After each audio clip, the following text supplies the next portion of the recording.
Breaking पे noise ये बहुत कॉमन प्रॉब्लम है, लेकिन टीवीएस की बाइक में ये बहुत ज़्यादा दिखने को मिलती है। Welcome to liners.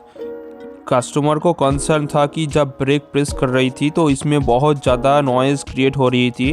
तो हमने जब चेक किया इन बाइकों को तो इसमें डिस्क पैड ऑलमोस्ट ख़त्म हो चुकी थी और इसमें चेन का एक बहुत बड़ा अननोन नॉइज़ भी आ रही थी, इसलिए बाइक चलाने का ड्राइविंग परफॉर्मेंस बहुत ही घट गई थी।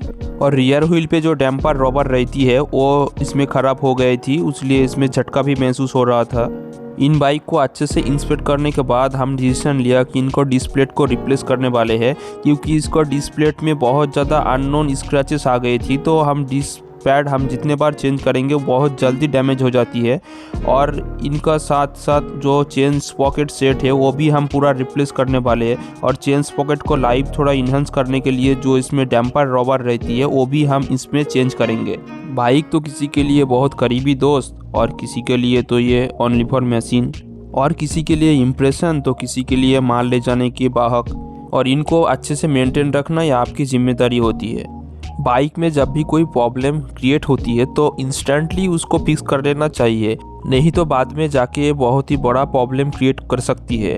कभी कभी तो प्रॉब्लम इतना छोटी होती है तो हम देखते हैं अभी ये प्रॉब्लम, इसको नेग्लिजेंसी करके चला जाते हैं। और उसके बाद कभी कभी तो डिस्क पैड आप जब चेंज करते हैं तब ये देखते हैं कि ये बहुत ही महंगा है ओरिजिनल, तो हम लोकल आइटम लगा लेते हैं। लेकिन इसमें आप समझदारी से कुछ रुपया बचा लेंगे, लेकिन इसमें आपको महंगा पड़ेगा बहुत ज़्यादा।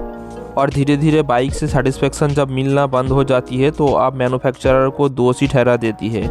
लेकिन हर मैन्युफैक्चरर प्रोडक्ट तैयार करते हैं, बहुत ही अच्छे प्रोडक्ट जो कस्टमर को डिलीवर करते हैं। उनको भी तो चाहिए कि हमारा प्रोडक्ट हमको बहुत ज़्यादा बेचना है, तो ऐसे नहीं होती है। आपको प्रॉपर वैसे ही काम करवाना चाहिए। हमारे पास जितने भी बाइक का काम होती है उनमें सभी को जेन्युइन प्रोडक्ट हम इंस्टॉल करते हैं। हमारे पास इतना बाइक का काम होता है वो हम टोटल सब वीडियो में तो नहीं दिखा सकते।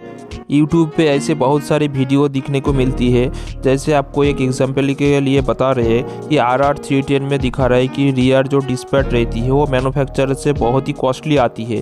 तो किसी ने बोलता है कि वो पल्सर 220 पे जो डिस्क पैड रहती है उसको लगा देंगे, लेकिन ऐसे से नहीं होती है। उसमें उसके मैन्युफैक्चरर जो अच्छे प्रोडक्ट उसमें यूज़ करते हैं उसका क्वालिटी बहुत ही अच्छी होती है। तो इसमें ऐसे मत करने से आपको ही नुकसान होगा। और हमारे तरफ से एक सजेशन है, क्योंकि जब आप बाइक का कोई भी प्रॉब्लम का सॉल्यूशन करेंगे तो एक अच्छे टेक्नीशियन से और अच्छे ट्रस्टेड प्लेस से ही करवाए, नहीं तो आपका कुछ प्रॉब्लम और भी बढ़ सकती है।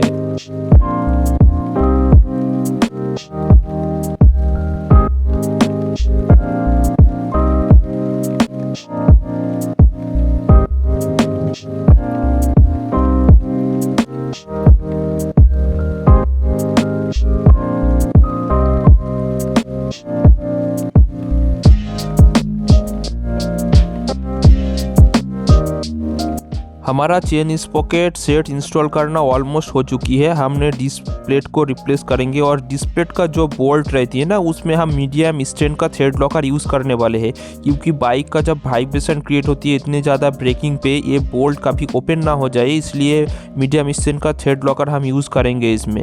ये बहुत ही ज़रूरी है, आपको भी यूज़ करना चाहिए। आप भी कभी इसको रिप्लेस करेंगे तो थ्रेड लॉकर ज़रूर लगाएं, नहीं तो आपके साथ बहुत बड़ा कुछ हादसा हो सकती है। और इसमें डैम्पर रबर को भी TVS की ओरिजिनल स्पेयर पार्ट से रिप्लेस कर दिया। और इसमें ओरिजिनल TVS का ब्रेक पैड भी इंस्टॉल करके उसके बाद नेक्स्ट स्टेप की तरफ आगे बढ़ते हैं। आपका ऐसे प्रोफेशनली काम होती है तो आपका कॉस्टिंग भी थोड़ा बहुत हाई हो जाएगा। आई होप आपको 10 रुपीज़ और 100 रुपीज़ के अंदर डिफरेंस तो मालूम होगा। आप जब क्वालिटी पे कोई कॉम्प्रोमाइज़ नहीं करेंगे तो आपको कॉस्टिंग तो थोड़ा बहुत हाई आएगा। हमारे पास ऐसे बहुत सारी बाइक आते हैं कि उनमें कोई काम मतलब प्रॉपर से नहीं होगा, तो उनमें हम बोलते हैं कि हमारे पास क्वालिटी के लिए जाना जाते हैं, जहाँ पर क्वालिटी नहीं है यहाँ पर हम नहीं। और ऐसे इंटरेस्टिंग और टेक्निकल वीडियो के लिए स्टे ट्यून्ड एट लाइनर्स।